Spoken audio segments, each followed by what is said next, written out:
आप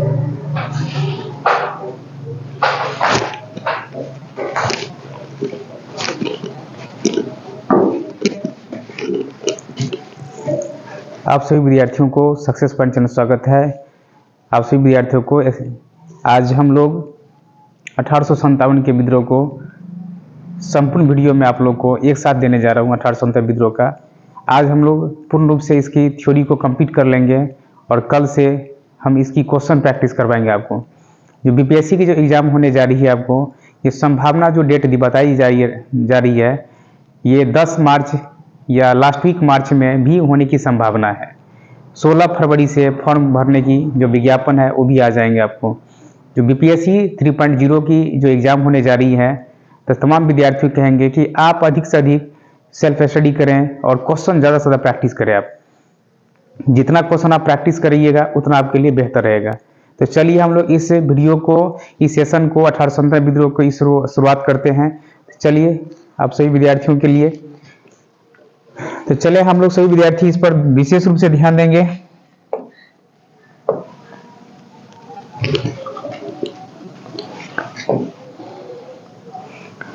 अब देखिए 1857 के विद्रोह जो है, देखिए 1857 के विद्रोह, कल हमने इससे कुछ पॉइंट बताए थे आप लोग को कि 1857 के विद्रोह क्या है। देखिए 1857 के विद्रोह को या तो सिपाही विद्रोह कहा गया था या स्वतंत्रता संग्राम है। ये तीन बातों से उल्लेख किया गया था। ये 1857 के विद्रोह जब प्रारंभ हुआ था, ये जो है 1857 विद्रोह एक हमारे भारतीय आधुनिक भारत में सबसे महत्वपूर्ण पॉइंट आपको मानी जाती है कि हर बार आपको बीपीएससी पेपर में, चाहे वो बिहार लोक सेवा आयोग हो मेन वाले या टीचर वाले एग्जाम हो, उसमें आपको निरंतर इसमें क्वेश्चन पूछते रहता है। तो हमारे एग्जाम के व्यू से यह सबसे महत्वपूर्ण पॉइंट है आप सभी विद्यार्थियों के लिए। तो आप अधिक से अधिक इस वीडियो को शेयर करिए, लाइक करिए और अपने दोस्तों के ग्रुपों में भेजिए और एक दूसरे को ग्रुप में सेंड करेंगे, जिससे आपको अधिक से विद्यार्थियों में जुड़ें। और सक्सेस पॉइंट कोचिंग में जो क्लास है 10:30 बजे से आपको बीपीएससी के बैच स्पेशलिस्ट आपको चलता है और ये हर एक टीचरों के द्वारा आपको अलग अलग विषय के द्वारा पढ़ाई जाती है। तो आप सभी विद्यार्थी पढ़िए और मन लगा के तैयारी करिए। चलिए हम लोग शुरुआत करते हैं। देखिए 1857 का जो विद्रोह प्रारंभ हुआ था, तो 1857 विद्रोह के समय मुगल बादशाह आपको कौन थे, तब पूछा जाएगा कि मुगल बादशाह कौन थे। तो उसके समय में बहादुर शाह द्वितीय था। उसमें पूछा जाए कि उस समय में अगर पूछा जाए मुगल बादशाह कौन थे, तो बहादुर शाह द्वितीय था। बहादुर शाह द्वितीय के नाम से जाना जाता। इस समय भारत के गवर्नर कौन था, अगर आपसे पूछ दिया जाए उसमें भारत के गवर्नर कौन था, तो आपको लॉर्ड कैनिंग थे।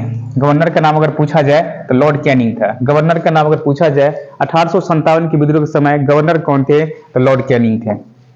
इस समय इंग्लैंड के प्रधानमंत्री कौन थे, लॉर्ड पामेस्टन थे। लॉर्ड पामेस्टन, अगर प्रधानमंत्री का नाम पूछे लॉर्ड पामेस्टन। जबकि विरोधी दल का नेता डिज़रायली था। विरोधी दल का नेता डिज़रायली थे। तो आपसे अगर इससे 3-4 क्वेश्चन यहां से बन जाती है। 1857 की विद्रोह के समय मुगल बादशाह को बहादुर शाह जफर द्वितीय था, जो ये मुगल बादशाह के इस समय भारत के वायसराय कौन थे, जनरल कौन था, लॉर्ड कैनिंग थे। और इस समय इंग्लैंड के प्रधानमंत्री लॉर्ड पामेस्टन थे। जबकि विरोधी दल का नेता डिज़रायली कहा जाता है। विरोधी दल का नेता डिज़रायली को कहा जाता है। अब देखिए 1857 की जो विद्रोह शुरू हुआ था, तो इस महत्वपूर्ण पॉइंट को ध्यान में रखना है। 1857 विद्रोह को उसका स्वरूप और प्रकृति क्या थी, कारण क्या था, प्रसार और नेतृत्वकर्ता कौन कौन थे, असफलता के कारण क्या थे और परिणाम क्या था, इन सभी बिंदुओं को आप देखिएंगे। तो इसमें सबसे सटीक बात को कहा गया है कि 1857 के विद्रोह में क्या क्या महत्वपूर्ण बिंदु की चर्चा की गई है। तो हम सभी बिंदुओं पर चर्चा करेंगे एक एक पॉइंट पर आपको। तो चलिए देखिए स्वरूप और प्राकृतिक, जिसमें भारतीय विद्वानों का कहना है, जो स्वरूप प्राकृतिक में ये पॉइंट है, स्वरूप और प्राकृतिक में इसमें क्या क्या पॉइंट कहा गया।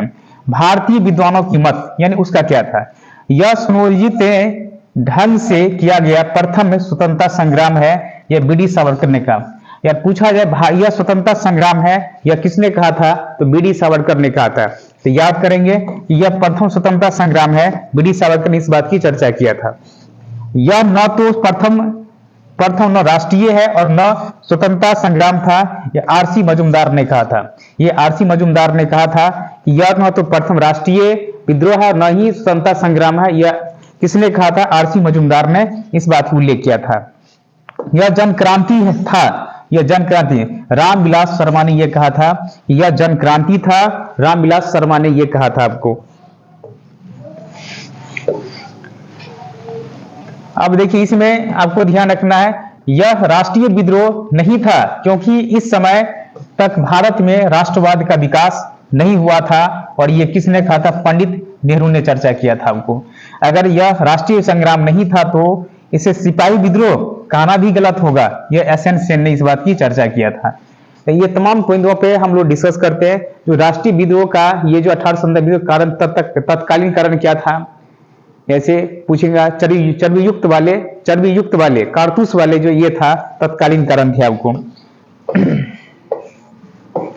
देखिए 1857 के विद्रोह में सबसे पहले एसएन सेन ने ये बात की चर्चा किया कि 1857 विद्रोह के सरकारी इतिहासकार एसएन सेन थे, जिन्होंने 1857 नामक पुस्तक की रचना किया। तो पूछ दिया जाए 1857 पुस्तक की रचना किसने किया था? तो एसएन सेन ने किया था। कई विद्वानों ने अपनी बातों की चर्चा किया, जो अपने स्वरूप और प्राकृतिक में अपनी बातों को वहां पे चर्चा रखी। जो 1857 विद्रोह में तो ये कहा था एसएन सेन ने, राष्ट्रीय जो 1857 के जो विद्रोह हुआ था उसमें किताब का भी चर्चा किया था आपको। यह एक राष्ट्रीय विद्रोह था, डिजरायली ने कहा। सूर्य में यह पॉइंट याद रखना है, यह एक सैनिक सिपाही विद्रोह था। जॉन सीले और मार्शल ट्रेवेलियन और लॉरेंस ने इस बात की चर्चा किया था। यह सभ्यता एवं बर्बरता के बीच का युद्ध है, यह टीआर ह्यूमस ने इस बात की चर्चा किया था। अब देखिए अगला कहा गया पॉइंट में, अब देखिए यही बात को ध्यान रखना है कि यह धर्म, देखिए धर्मों का ईसाइयों के विरुद्ध युद्ध था। यह एलियाड रीच ने ये बात की चर्चा किया था। यह हिंदुओं और मुसलमानों का अंग्रेजों के खिलाफ षड्यंत्र था। यह जेम्स और ट्रम ने और डब्ल्यू टेलर ने इस बात की चर्चा किया था। इसने कहा हिंदू और मुसलमानों के पर जो अंग्रेजों के खिलाफ षड्यंत्र जो लगाया गया था वो जेम्स ऑटडम और डब्ल्यू टेलर ने इस बात की चर्चा किया। अब देखिए सबसे पहले कहा गया 1857 के जो विद्रोह हुआ था उसमें सबसे महत्वपूर्ण पॉइंट क्या क्या था, तो आपको याद रखना 1857 की जो विद्रोह हुआ था उस समय में हमारे जो जनरल थे उस समय में लॉर्ड कैनिंग था और मुगल बादशाह बहादुर शाह जफर द्वितीय था। उस समय इंग्लैंड के अगर प्रधानमंत्री पूछा जाए लॉर्ड पामेस्टन थे और उसमें जो विरोधी दल के नेता थे डिजरायली था। ये स्वतंत्रता संग्राम है, सबसे पहले बीडी सावरकर ने इस बात की चर्चा किया था। ये जो विद्रोह हुआ था सबसे महत्वपूर्ण पॉइंट सब आपको इसमें जानना जरूरी है। अब देखिए इसमें सबसे पहले कहा था ये जन क्रांति बल्कि एक युद्ध सिपाही और कुछ भारतीयों के द्वारा ये बात कहा कि कुछ भारतीयों की बात कही गई, भारतीयों द्वारा किया गया एक क्रांति था। क्रांति इसे हम इस लिहाज से यह कह सकते हैं क्योंकि 1857 विद्रोह भारत के जो आमूलचूल परिवर्तन किया गया, जिसमें 1857 के विद्रोह के पूर्व जहां भारत में अंग्रेजी कंपनी का शासन था उसे समाप्त कर अंग्रेजों ने सरकार के प्रत्यक्ष तौर पर भारत के शासन की स्थापना की। तो भारत में ये बात समझे, अंग्रेजों ने इस बातों को कई बातों की उल्लेख किया गया कि हमारे उद्देश्य होना चाहिए और ये प्रवक्ता के रूप में यह जाने गया। देखिए अब 1800 विद्रोह के कारण क्या था, राजनीतिक कारण क्या था, समझ जाए। देखिए 1857 के जो राजनीतिक कारण थे रॉबर्ट क्लाइव द्वारा लागू किया गया द्वैध शासन व्यवस्था, जिसने भारत में बड़े बड़े अकाल को जन्म दिया था। देखिए रॉबर्ट क्लाइव ने सबसे पहले जो है राजनीतिक कारण बताया था कि जो रॉबर्ट क्लाइव ने चर्चा किया था कि यह द्वैध शासन व्यवस्था है, ये द्वैध शासन व्यवस्था की उल्लेख की गई थी और कई ये बहुत बड़ा अकाल है।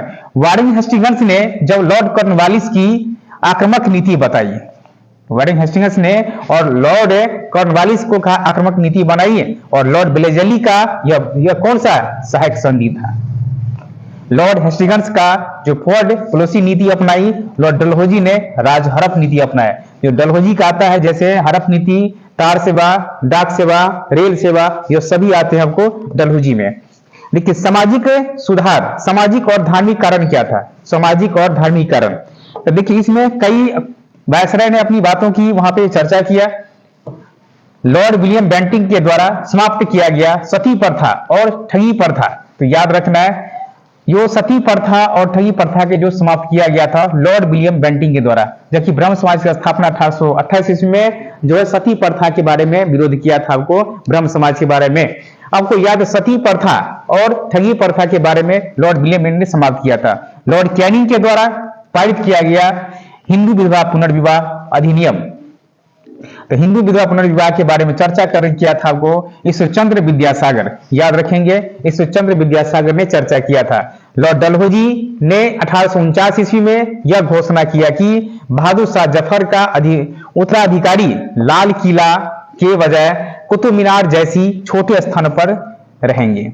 वहां पे जब कहा गया इसकी जब उत्तराधिकारी हुआ तो वहां पे ये बात कहा गया कि बहादुर शाह जफर का उत्तराधिकारी लाल किला के बजाय यहाँ कुतुब मीनार जैसी छोटे स्थान पर रहेंगे। देखिए 4 में कहा गया लॉर्ड डलहौजी ने 1850 ईस्वी में धार्मिक अयोग्यता अधिनियम पास किया गया और इसके बाद लॉर्ड कैनिंग ने 1856 में सैनिक अधिनियम पास किया।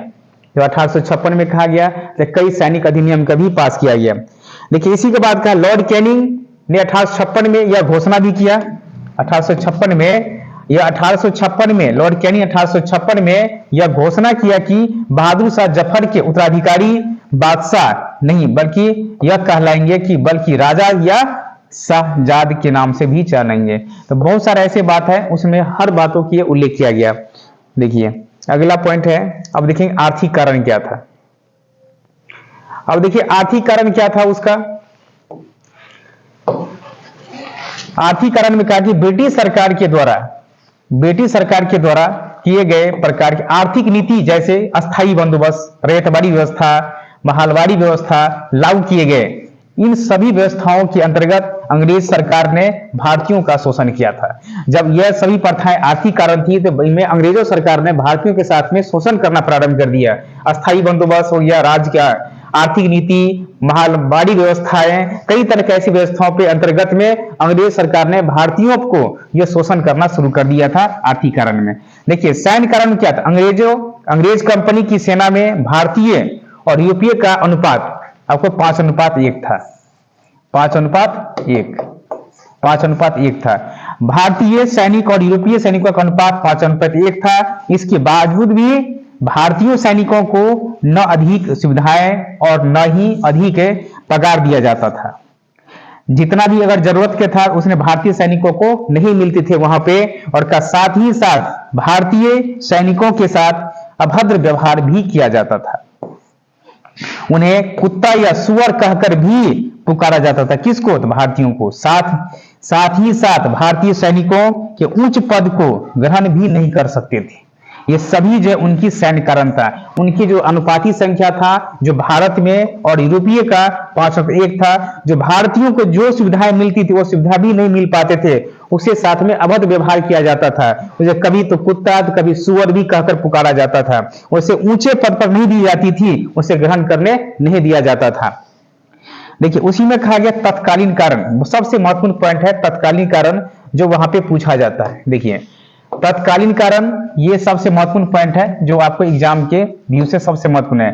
तो देखिए चर्बयुक्त कारतूस का शामिल होना, ये तत्कालीन कारण चर्बयुक्त कारतूस में बहुत ही बड़ा योगदान आपको इसमें चर्चित किया गया था। जब वहां पे ये चीज वहां पे बनाई जाती थी, ये पता चला जब वहां के कोई भारतीय वहां पहुंचा तो इस चीज से भारतीय लोगों ने इसे मना करने लगा। जब उस कंपनी में जब फैक्ट्री में जब काम कर रहे थे तो उसमें जब गोली बंदूक जब बना रहा था तो उसमें ये बात कहा कि उसमें के अंतर्गत में जब एक भारतीय सैनिक वहां पे व्यक्ति पहुंचे तो वहां पता चला नहीं यहाँ पे हमारे ये जो अपमानजनक की बात हो रही है। तो अंग्रेज कंपनी ने 1856 ईस्वी में अपनी सेना में ब्राउन बेस राइफल के जगह, देखिए कौन सा राइफल, ब्राउन बेस राइफल के जगह 1856 ईस्वी दिसंबर 1856 में एनफील्ड राइफल को शामिल किया गया। एनफील्ड राइफल, तो ब्राउन बेस राइफल की जगह उसने 1856 में एनफील्ड राइफल को शामिल किया गया और इस राइफल को चलाने हेतु प्रशिक्षण दमदम बंगाल में पड़ता, अंबाला यानी पंजाब और सियालकोट पाकिस्तान में दिया जाता था।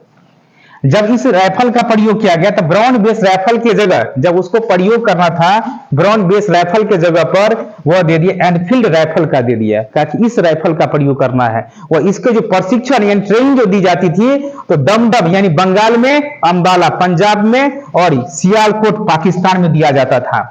उसी में कहा कि एनफील्ड राइफल में कारतूस भरने से पहले, कारतूस यानी उसमें गोली बंदूक भरने से पहले उसके खोल खोलने खोलना होता था, ऐसी बात का है। ये जानकारी हमारे भारतीयों को नहीं था कि जो मुंह से जो खोला जाएंगे तो इसमें किस चीज का कारतूस है। जब इसे बाद में पता चला तो इनसे इनकार भी करने लगता है।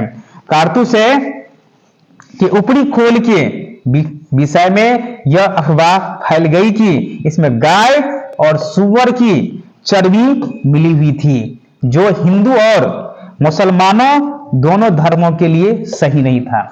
जब यह बात पता चला धीरे धीरे तो वह बात को क्या कि ये था अफवाह, लेकिन ये बात जो है उसे भारतीयों को जब पता चला तो इनसे इनकार करने लगा। जब ये उस वहां पे तो इसमें गाय से जो है गाय के प्रतिद्वंदी हिंदुओं को और सूअर मुसलमानों की ये दोनों बातें जब पता चली तो इनकार करने लगा। तो वह पूछे ब्राउन बेस राइफल के जगह पे कौन सा एनफील्ड राइफल को शामिल किया गया, और इस राइफल को चलाने के लिए कई जगह आपको प्रशिक्षण दिया। दमदम यानी बंगाल में, अंबाला पंजाब में, सियालकोट पाकिस्तान में दिया जाता था। और इसमें एनफील्ड राइफल में कारतूस भरने के पहले उसके मुंह से जो है खोलकर उसे खोलना होता था। क्यों? क्योंकि ऊपरी खोल के विषय में यह अफवाह फैल गई कि अगर ऊपरी खोल किया जाए जो दांत से इसे खींचा जाता था तो इसे पता चलता इसमें गाय और सूअर की चर्बी की वाली मिली हुई है जो कारतूस में। तो हिंदू और मुस्लिम दोनों धर्म के लिए यह सही नहीं माना गया था। बहुत महत्वपूर्ण पॉइंट है ये सब। अब देखिए जब इस बात की पता चली, ध्यान रखेंगे, जब इस बात की खबर बंगाल के बैरकपुर छाप देखिए बंगाल के बैरकपुर 34वीं बटालियन, देखिए ये क्वेश्चन आपको याद रखेंगे, ये आपको बिहार दरोगा भी पेपर में पूछा गया था। आपको बिहार दरोगा पेपर में भी आया था, ये दरोगा में भी क्वेश्चन पूछा गया था आपको, जो अभी पीटी एग्जाम में पूछा गया था। ये क्वेश्चन बंगाल के बैरकपुर के 34वीं बटालियन के सिपाही मंगल पांडे, वो सिपाही सबसे चर्चित व्यक्ति थे इसमें, कौन? मंगल पांडे को लगी तो उन्होंने एनफील्ड राइफल को प्रयोग में लाने से इनकार कर दिया।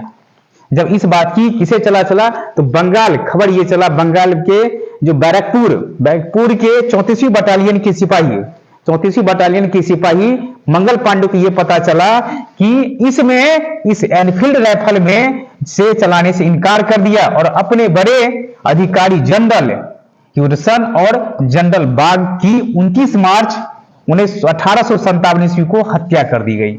जब इस बात की पता चली ये हिंदू और मुसलमानों के साथ में यह गाय विरोधी हो रही है तो तुरंत जाके जो है ना बैरकपुर से, तो क्वेश्चन आपसे पूछ सकता है कि बैरकपुर छवानी से कौन व्यक्ति थे 34वीं बटालियन से, तो पूछेगा तो मंगल पांडे सबसे सिपाही जो थे यह मंगल पांडे सिपाही था।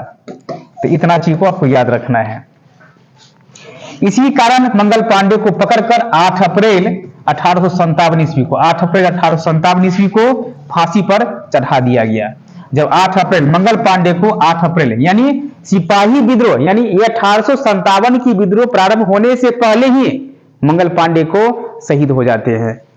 8 अप्रैल 1857 ईस्वी को यह फांसी पर चढ़ा दिया गया और 1857 के विद्रोह में शहीद होने वाले प्रथम नेता मंगल पांडे थे, जो 1857 विद्रोह के शुरू होने से पहले ही शहीद हो गया। तो आपको यहां से एक क्वेश्चन बन जाएंगे, जब 1857 के विद्रोह में कौन ऐसे पहले सिपाही और नेता थे जो शुरू होने से पहले ही उनकी शहीद हो गया, तो यह 8 अप्रैल 1857 ईस्वी को मंगल पांडे को फांसी दी गई थी और 1857 विद्रोह के शुरू होने से पहले ही शहीद हो गया। ये था तत्कालीन कारण। अब विद्रोह की आरंभ ध्यान दीजिए, सबसे महत्वपूर्ण पॉइंट है ये सब। देखिए जब विद्रोह की प्रारंभ हुई थी, विद्रोह की प्रारंभ 1857 की विद्रोह की शुरुआत 10 मई 1857 को मेरठ के यूपी से प्रारंभ हुआ था। 10 मई ये पूछेंगे तो 10 मई 1857 ईस्वी को 10 मई 1857 ईस्वी को यह मेरठ से प्रारंभ, यूपी के मेरठ से प्रारंभ हुआ था। यह यूपी के मेरठ से प्रारंभ हुआ था। आपको याद रखना जब मृत्यु हो जाती है, शहीद हो जाती है, इसके बाद में आपको जब 8 अप्रैल 1857 ईस्वी को जब इसे फांसी सजा दी जाती है, तब जाके यह जो 1857 की विद्रोह जो है पूर्ण रूप से जब प्रारंभ होती है, पूर्ण रूप से अगर प्रारंभ हो जाती है तो यह 10 मई 1857 को यूपी मेरठ से प्रारंभ हो जाती है। अब चलिए इनका प्रसार और नेतृत्व करता जो कहां से कौन अपनी यह लड़ी थी, तो संपूर्ण भारत नहीं था। या अगर पूछा जाए कि संपूर्ण भारत 1897 विद्रोह में प्रभावित नहीं था कुछ, बल्कि भारत के कुछ ही हिस्सा जैसे मध्य भारत, उत्तर भारत ही प्रभावित था उसका, है ना। अगर पूछा जाए संपूर्ण भारत कभी इसमें प्रभावित नहीं थे, याद रखना संपूर्ण भारत कभी प्रभावित नहीं थे आपको, ये इसमें मध्य भारत और उत्तर भारत ही प्रभावित था। अब चलिए दिल्ली से कौन था, और पूछ दिया जाए दिल्ली से कौन था। इस क्षेत्र में 1897 विद्रोह की शुरुआत 12 मई 1857 से मानी जाती है। इस अगर दिल्ली से पूछेंगे तो मुगल बादशाह बहादुर शाह जफर था, मुगल बादशाह बहादुर शाह जफर। अगर दिल्ली से पूछेंगे तो मुगल बादशाह बहादुर शाह जफर थे, जबकि सैन्य का नेतृत्व करता बख्त खान करते थे। और दिल्ली के क्षेत्र में विद्रोह को दबाने हेतु निकलसन और हडसन को भेजा गया, निकलसन और हडसन को भेजा गया, जिससे विद्रोह को दबाने हेतु यह निकलसन ने वहां पे, जब निकलसन वहां पे गया तो मारा जाता है, हडसन जो है वो दबा देता है आपको। तो याद रखना है दिल्ली से कौन था, तो पूछें दिल्ली से बहादुर शाह जफर या बहादुर शाह द्वितीय थे, मुगल बादशाह थे, और नेतृत्व करते कौन थे, बख्त खां थे। और इसमें दिल्ली के क्षेत्र में विद्रोह को दबाने हेतु निकलसन और हडसन को भेजा गया था। और जब निकलसन हडसन को भेजा गया तो वहीं पर एक पॉइंट बनता है, मारा गया, जबकि हडसन ने जो सितंबर 1857 आते आते विद्रोह को दबा देता है, जबकि निकोलसन का जो है ये वहां पे मारा जाता है। तो आपने समझ गए। तो दिल्ली से पूछेंगे तो बहादुर शाह जफर थे, नेतृत्व करता बख्त खां थे, और ये जब ये विद्रोह को दबाने के लिए निकोलसन और हडसन को भेजा गया, निकोलसन को जो है ये जो है विद्रोह में ये मारा जाता है, और हडसन ये विद्रोह को दबा देता है। तो दिल्ली में इतनी पॉइंट को याद रखना है। दिल्ली से आप चलेंगे अवध। अब देखिए अवध और लखनऊ, इस क्षेत्र में विद्रोह की शुरुआत जो 1857 से नेतृत्व करता कौन थे, बेगम हरजत महल। बेगम हरजत महल ये कहां से थे, लखनऊ से। इस क्षेत्र में विद्रोह को दबाने हेतु हेनरी लॉरेंस मारे गए, जबकि विद्रोह को कैपवेल के द्वारा दबाया गया। और बेगम हरजत महल की विद्रोह की समाप्ति के अंतिम दौर में भागकर वो कहां चले गए, नेपाल चले गए। तो आपको याद रखना अवध और लखनऊ से कौन थे, नेतृत्व करता बेगम हरजत महल थे। जब इस क्षेत्र में विद्रोह को दबाने हेतु हेनरी लॉरेंस को मारा गया, जबकि विद्रोह को कैपवेल के द्वारा यह दबाया गया। और जब अंतिम में जब समाप्ति समय आया तो बेगम हरजत महल ने वह कहां चले गए, तो नेपाल भाग गया। यह था आपको तो बेगम हरजत, लखनऊ से बेगम हरजत महल। अब देखिए कानपुर से कौन थे, याद रखना है। कानपुर से अगर पूछेंगे तो इस क्षेत्र में विद्रोह की शुरुआत 1857 में कानपुर से अगर माने जाएंगे नाना साहब थे। अगर पूछा जाए कानपुर से कौन थे, नाना साहब थे। नाना साहब का मूल नाम क्या थे, धंधु पंत थे। नाना साहब का अगर मूल नाम पूछेंगे धंधु पंत था। जबकि नाना साहब के प्रमुख सलाहकार कौन थे, अजीमुल्ला थे।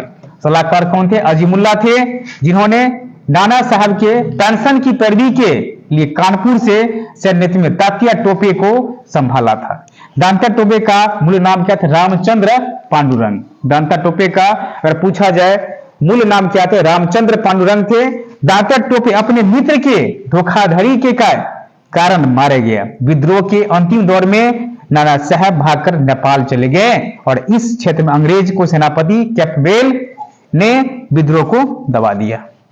तो ये सभी था आपको कानपुर से। अब चलिए हम लोग बिहार से, बहुत चर्चित क्वेश्चन है जो कि बीपीएससी एग्जाम के लिए सबसे रामबाण है। आपको बीपीएससी 3.0 के लिए ये जो शिक्षक का जो एग्जाम होने जा रहा है, शिक्षक भर्ती 2024 आपके लिए आपकी सुनहरा मौका है। सभी विद्यार्थी जो सीटेट के एग्जाम दे दिए हैं उस सभी के लिए सुनहरा मौका है। चलिए यहाँ पे शुरू करते हैं। फिर बिहार से कौन था, बिहार में 1857 की विद्रोह का शुरुआत जो देवहार के रोहिणी गांव के से 12/1857 से हुई मानी जाती है। पटना के क्षेत्र में 1857 के विद्रोह की शुरुआत 3 जुलाई 1857 से हुई मानी जाती है।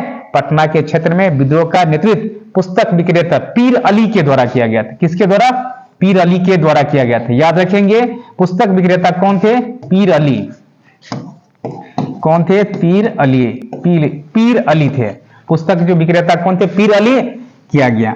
पटना के पश्चात यह विद्रोह दानापुर पूछा जाएगा। अपने बिहार में कहां, पटना में हुआ था, दानापुर में हुआ था, मुजफ्फरपुर में हुआ था, आरा में। यह पूरे बिहार इस विद्रोह से प्रभावित नहीं था। अगर आप पूछा जाए कि अपने बिहार में कौन कौन क्षेत्र था इसका, तो याद रखना है पटना, आरा, मुजफ्फरपुर,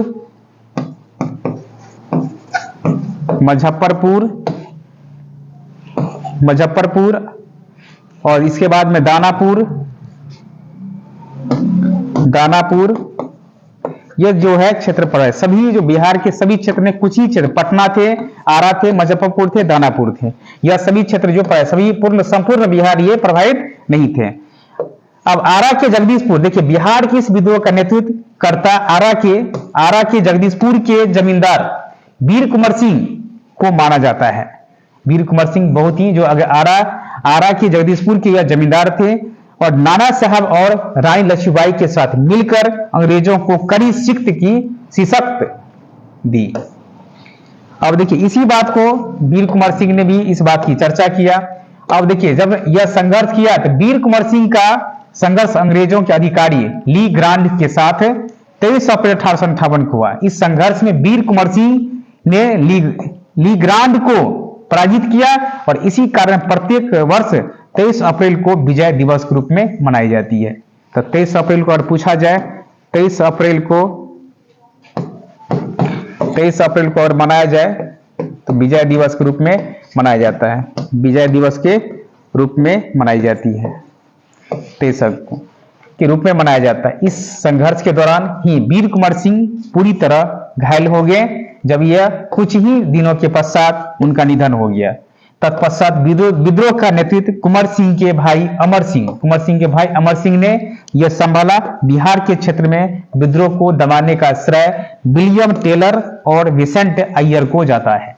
तो को याद रखना है कि हमारे बिहार में कौन कौन क्षेत्र जो प्रभावित थे, पटना, दानापुर, आरा और मुजफ्फरपुर, ये सभी जो है हमारे 1857 के विद्रोह में बिहार से आपको जो आरा के जगदीशपुर के जो जमींदार थे वीर कुंवर सिंह ने इसमें इसके साथ रानी लक्ष्मीबाई के साथ में भी, और पीर अली जो पुस्तक विक्रेता थे उसने भी इसमें अपनी, तो 80 वर्ष की अवस्था में नाना साहब के साथ रानी लक्ष्मीबाई से साथ मिलकर अंग्रेजों के साथ कड़ी कार्य किया था। अब चलिए झांसी और ग्वालियर से, देखिए झांसी और ग्वालियर से रानी लक्ष्मीबाई झांसी और ग्वालियर से लड़ा था। इस क्षेत्र में रानी लक्ष्मीबाई के द्वारा किया गया था। इनका जन्म बनारस में, जबकि समाधि स्थल का ग्वालियर में जन्म हुआ था। अगर रानी लक्ष्मीबाई का अगर जन्म हुआ था बनारस में, जबकि समाधि स्थल है ग्वालियर में। इनके बचपन का नाम मनुक निरिका। रानी लक्ष्मीबाई जनरल हुराजों से क्वेश्चन पूछा गया था आपको, बीपीएससी 1.0 में यह क्वेश्चन पूछा था कि हुराजों ने लड़ती हुई 17 जून 1858 को मारी गई और जनरल हुराजों ने रानी लक्ष्मीबाई को एक मध्य उपाधि, यही लाइन आपको पूछा गया था पिछले बार आपको एग्जाम में, यानी पीपीएससी 1.0 में ये क्वेश्चन में या पीआरटी में ये क्वेश्चन है, आपको ये पूछा गया क्वेश्चन था कि इसने सबसे पहले हुराजों ने इसे मध्य की उपाधि दिया था और ये हुराजों से लड़ते हुए 17 जून 1858 को मारी गई और हुराजों ने ही रानी लक्ष्मीबाई को ही कहा था, इसे मर्द की उपाधि दिया था आपको। झांसी के क्षेत्र में विद्रोह को दबाने का श्रेय अगर पूछ दिया जाए, झांसी के विद्रोह को दबाने का श्रेय जनरल हुराजों को जाता है, क्योंकि इसने ही रानी लक्ष्मीबाई के साथ लड़ते लड़ते रानी लक्ष्मीबाई मर गई और यही ने हुराजों ने ही उसे मृत्यु उपाधि दिया था। अब चलिए फैजाबाद, अब देखिए जैसे अयोध्या के नाम से फैजाबाद को जाना जाता है। अब यहां से फैजाबाद से कौन थे इस विद्रोह को नेतृत्व करता? मौलवी अहमद उल्लाह। पूछे इस नेतृत्व कौन किया था? पूछेगा मौलवी अहमद उल्लाह। यह मूल रूप से दक्षिण भारत का रहने वाला था। मौलवी अहमद उल्लाह अंग्रेज सरकार का कट्टर दुश्मन था। इस क्षेत्र में विद्रोह को दबाने का श्रेय कैंपबेल को जाता है। हाल ही में के दिनों में फैजाबाद का नाम बदल करके अयोध्या कर दिया गया। तो पूछेगा फैजाबाद से कौन था? मौलवी अहमद उल्लाह। याद रखना फैजाबाद या अयोध्या से कौन थे? उसके नाम बदल के नया नाम अयोध्या कर दिया, मौलवी अहमद उल्लाह था। इलाहाबाद और बनारस से कौन थे? इलाहाबाद और बनारस से पूछेंगे तो इलाहाबाद से कौन थे? लियाकत अली थे। इलाहाबाद से पूछेंगे तो लियाकत अली थे, जबकि विद्रोह को दबाने का श्रेय कर्नल नील को जाता है। बरेली से अगर पूछ दिया जाए बरेली से कौन थे? इस क्षेत्र का नेतृत्व करता आपको जो खान बहादुर खान थे। इसका खान बहादुर खान था, नेतृत्व करता खान बहादुर खान के द्वारा किया गया, जबकि विद्रोह को दबाने का श्रेय कैंपबेल को जाता। 1857 के विद्रोह में राजस्थान में ठाकुर कौशल, राजस्थान से नेतृत्व कौन किया था? राजस्थान से ठाकुर कौशल सिंह किया था। महाराष्ट्र से रंगोजी बापू, गोरखपुर से गजाधर सिंह, मथुरा से देवी सिंह तथा असम से मणिराम दत्त ने किया था। तो याद रखना आपको, अगर आपको क्वेश्चन अगर पूछ दिया जाए कि कहां से कौन किया था, इस छोटी सी पॉइंट है, आप थोड़ी सी समझ जाइए।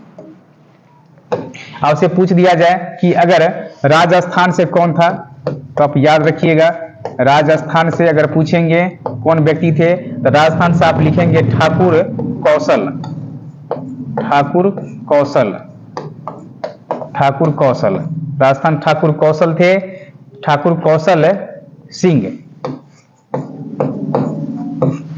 महाराष्ट्र से पूछेंगे, महाराष्ट्र पूछे रंगोजी बापू। गोरखपुर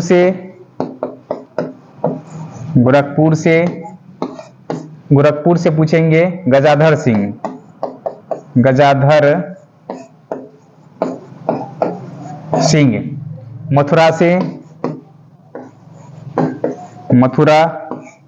मथुरा से पूछेंगे देवी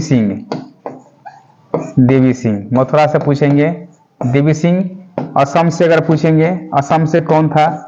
असम से था मणिराम दत्त था।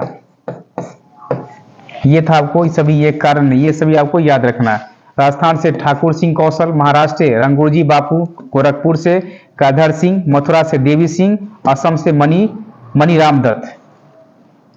चलिए इतनी पॉइंट आपको, ये सब पॉइंट आपको याद रखना है। अब चलिए देखिए, ध्यान दीजिएगा। अब है इसमें ध्यान रखना कि असफलता के कारण क्या था, क्या असफलता क्यों हुआ था, ये समझिए। असफलता के कारण देखिए, इस विद्रोह की असफलता के कारण थे कि केंद्रीय स्तर पर इसका कोई नेतृत्व नहीं था। सही बात कहा गया था, इसे केंद्रीय स्तर पर इसका कोई नेतृत्व नहीं किया गया था। और देखिए इसके बाद कहा गया इसका कोई लक्ष्य निर्धारित नहीं था। सबसे पहले का इसका कोई लक्ष्य ऐसे निर्धारित नहीं की गई थी। इस शुरुआत ही भले ही सिपाहियों के द्वारा किया गया, लेकिन सिपाही वर्ग के लोग भी पूर्णतः शामिल नहीं था इस विद्रोह में। अगर अवध का सिपाही विद्रोह था तो वही पंजाब और गोरखा सिपाही अंग्रेजों का साथ दे रहा था। देखिए ये इसीलिए जो है इसमें भारत के कोई भी ऐसा कोई लक्ष्य की बात नहीं कहा गया। जब यहाँ पे ये बात कही सिपाही वर्ग के लोग भी पूर्णतः शामिल नहीं था इस विद्रोह में। कुछ अवध के सिपाही विद्रोह था जो तो वह पंजाब और गोरखा सिपाही अंग्रेजों का साथ दे रहा था। इसीलिए कहा कि यह संपूर्ण भारत में ये बात की चर्चा नहीं की गई थी। इस विद्रोह को जहां एक और अवध के नवाब विद्रोह था तो दूसरी तरफ हैदराबाद के निजाम, इंदौर के होलकर और बिहार के दरभंगा के महाराज, भोपाल के राजा, जो कश्मीर के महाराज, ग्वालियर की जो संध्या इत्यादि अंग्रेजों का साथ दे रहा था। तो इस घटना को लेकर लॉर्ड कैनिंग ने कहा कि अगर 1857 की विद्रोह में देसी रियासत साथ नहीं देता है तो अंग्रेजी कंपनी भारत में अपने शासन का बचाव नहीं कर पाती है। तो हमारे देश में जो है भारतीय लोग ही जो है अंग्रेजों को साथ दे रहा था। तो कैसे हमारे देश में जो ये विद्रोह सफल होता? इसलिए असफल का कारण यही है कि यहाँ का गोरखा, पंजाब सब तो आपको अंग्रेजी के ही साथ दे रहा था।